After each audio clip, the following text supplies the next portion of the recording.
అది నాకు నవ్వు వచ్చింది. నిన్న మీరు ఎవరన్నా వింటే నేనేమన్నా, ఎవరన్నా నన్ను వచ్చి చిరంజీవి గారు ఇట్లా అన్నారంటే శుభం మంచిది అన్నా.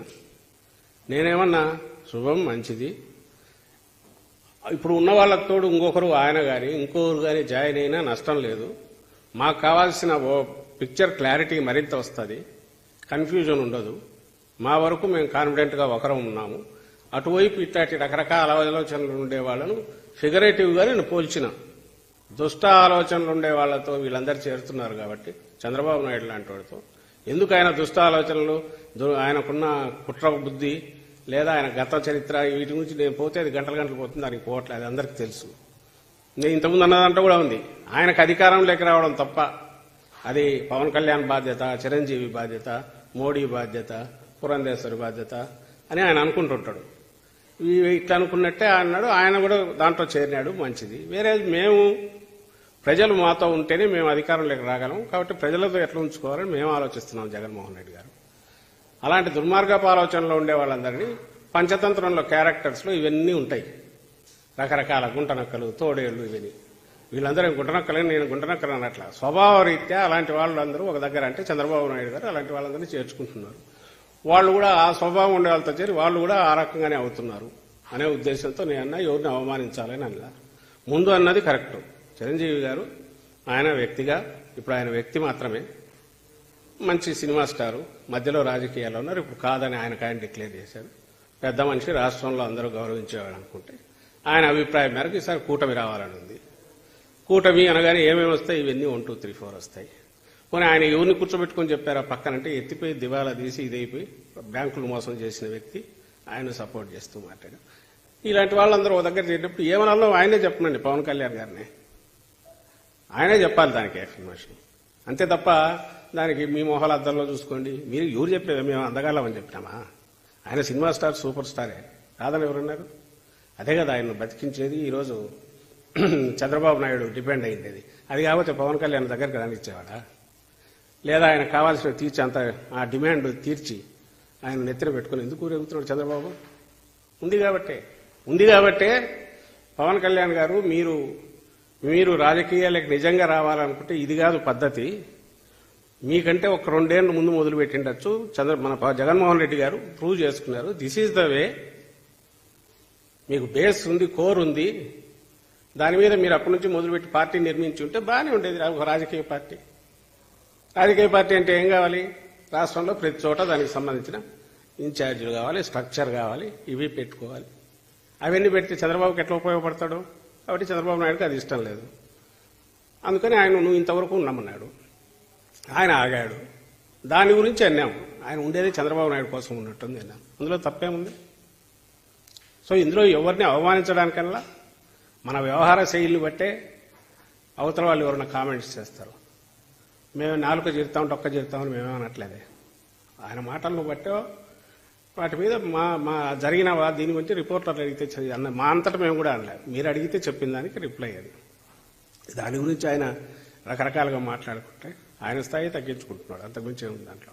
జగన్ మా పాపం సజ్జల రామకృష్ణారెడ్డి గారు చాలా బాధపడిపోతా ఉన్నారు. మెగాస్టార్ చిరంజీవి గారు కూడా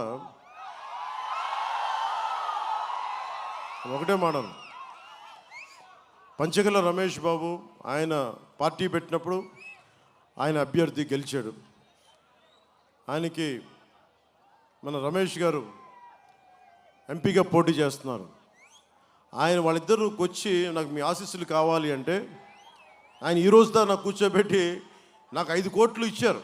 నువ్వు ఇంత కష్టపడుతున్నావు, కౌలు రైతుల కోసం, రైతాంగం కోసం కష్టపడుతున్నావు, నేను నీకు 5 కోట్లు ఇస్తున్నాను జనసేన పార్టీకి అని చెప్పారు. అలాంటిది పంచగల రమేష్ గారికి, అనకాపల్లి ఎంపీగా పోటీ చేస్తున్న సీఎం రమేష్ గారికి ఆయన ఫోటోలు ఇస్తే మనకి ప్రభుత్వ సలహాదారు సజ్జల రామకృష్ణారెడ్డికి చాలా బాధపడిపోతున్నారు. ఇంతమంది కలిసి వచ్చిన ఏమో నక్కలు, తోడేళ్ళు, ఇంకా రకరకాల మాట్లాడారని.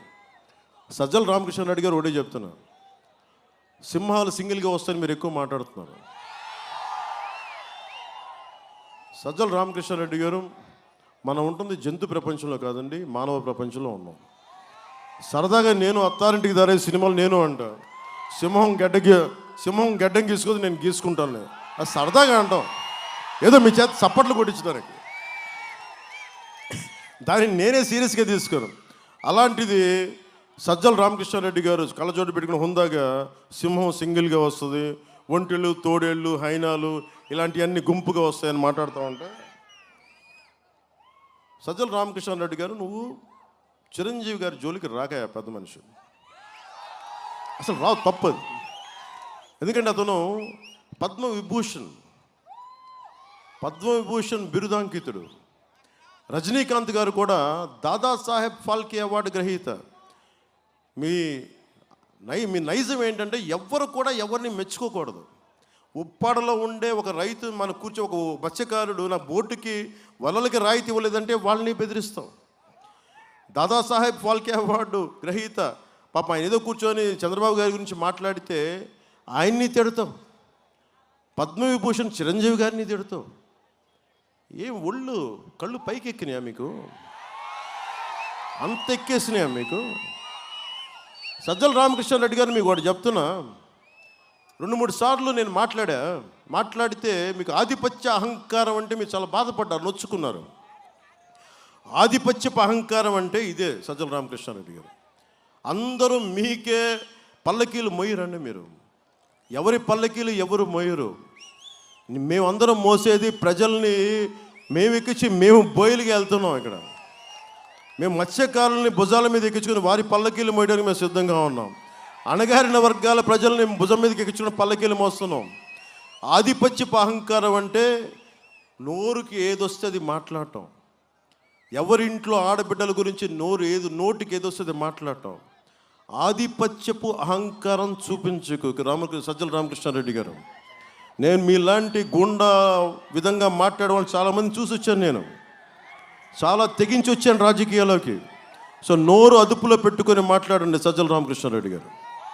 ముఖ్యంగా చిరంజీవి గారి గురించి అనేటప్పుడు ఒళ్ళు దగ్గర పెట్టుకుని మాట్లాడు.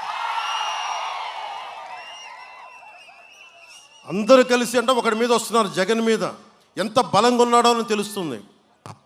ఒక ర్యాబీస్ వచ్చిన ఒక సునకం ఉంటుంది, మనం వెళ్ళిపోయి సింగిల్కి వెళ్ళం, 5-6 మంది వచ్చారే జాగ్రత్త వడ్డీలు నువ్వు ఇట్రా పట్టుకో, దాన్ని కట్టేసి కూర్చోబెట్టి పక్కన పెడతాం. దాన్ని మీ వైసీపీ ప్రభుత్వం ర్యాబీస్ వచ్చిన ఒక కుక్కలా తయారైంది, ఎవరిని పడితే వాళ్ళని గరిచేస్తుంది. అందుకని మీరు ఏదైనా మాట్లాడితే మీరు మమ్మల్ని హైనాలు తోడేళ్ళు నక్కలు అన్నారు కాబట్టి మీరు ర్యాబీస్ వచ్చిన కుక్కలు మీరు.